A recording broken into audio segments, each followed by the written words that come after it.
Guys, did you hear what JJ Reddick said?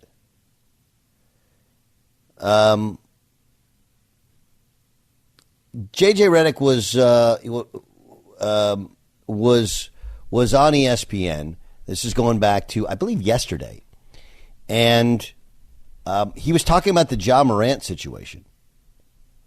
And it was interesting, that, look, as you guys know, if you've listened to me for the 20 years I've been doing national radio, I'm a contrarian at heart.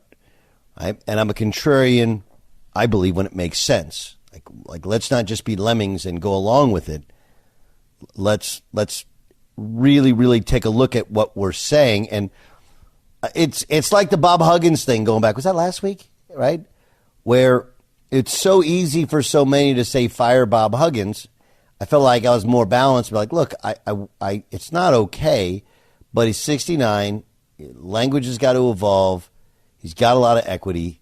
You cash it in. Somewhere in between doing nothing and firing him is where you land, and that's where West Virginia landed on. That's not contrarian to me, although to many you'd be like, well, that's contrary. It is contrary to what many people believed, but I thought it was just more reasonable.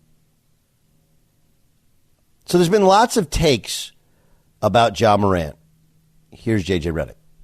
As far as we know, all of these things have been investigated and no law has been broken. I'm not condoning the behavior. I'm not saying there should be no punishment. There should be consequences. You are the face of the league. You are representing the NBA. You are a role model to young kids. All of that. I don't think half a season is the right answer.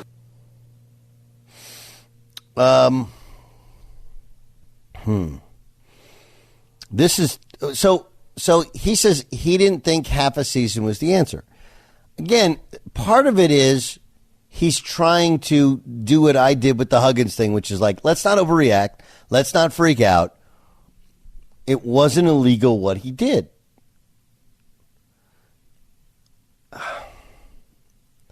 I listened to JJ and I really think that JJ is a player version of Dan Le Batard.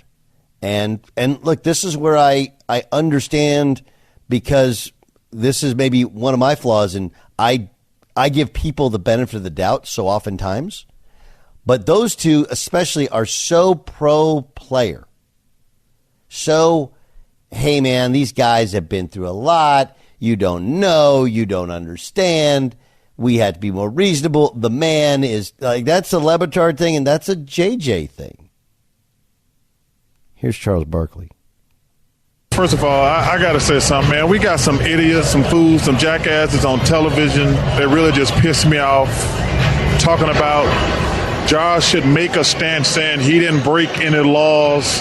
He didn't do anything wrong. We're in a state where you can carry your gun. Those guys are just freaking idiots. And I only say freaking because y'all won't let me say what I want to say. We don't care for it. It pisses me off when I hear guys say that, yo, man, when you're making $100 million a year to play sports, your life changes. There are certain rules and regulations you have to live by, plain and simple. You can't do stupid stuff. That's the trade-off. Now, if you want to do all that stuff and give all that money back, more power to you. You can make that stand. Say, you know what, I want to do what I want to do. I want to flash my gun and make videos and do things. Okay, that's fine. But you can't make money on the NBA doing this stuff. I don't know of anyone who in most of the main, not just mainstream media, whatever you want to call it, in the real world, I don't know anyone who disagrees with Barkley, including myself. And I've pointed out, no, technically it's not illegal. But there's spirit of the law and letter of the law. There's the understanding of who you are. And really, you know, it's one of those things where, and I know Charles has spoken on this and he's evolved on the topic, but there was the old, I'm not a role model from Charles Barkley. Like, he looks at it far differently now than he did then. That's all Chuck needs to do is go like, look, I used to think that too, but I don't. Like Ja Morant, I've said this before, the gritty, suburban white kids weren't doing the gritty until Ja Morant and Justin Jefferson did it, correct? Right? he's got his own shoe with Nike. Ja Morant's a thing. You know, it's like, well, is he a superstar? I don't know if he's a superstar, but he's a thing. He's a really talented, and he has, previous to this point, a great, like, engaging, warm, charming personality. You know, a one scholarship offer guy to a NBA star. Like, that's a great story. And if JJ doesn't understand that he's screwing it up, like, I can't really help you, JJ. It doesn't mean you have to have done anything illegal, right?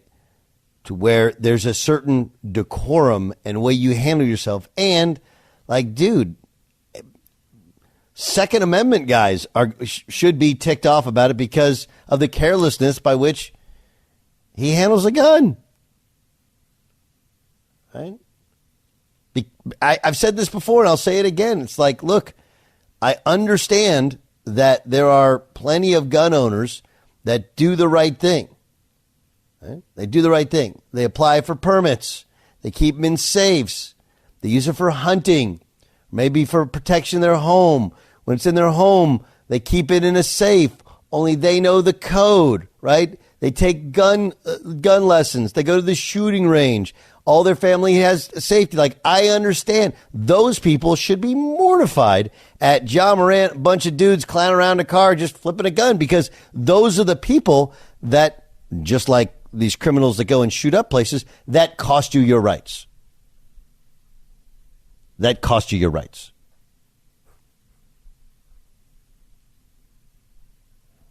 So, I mean, I would love to say, I love the contrarian feel and idea, but this one's one in which you're like, JJ, you're just, who are you sympathetic towards?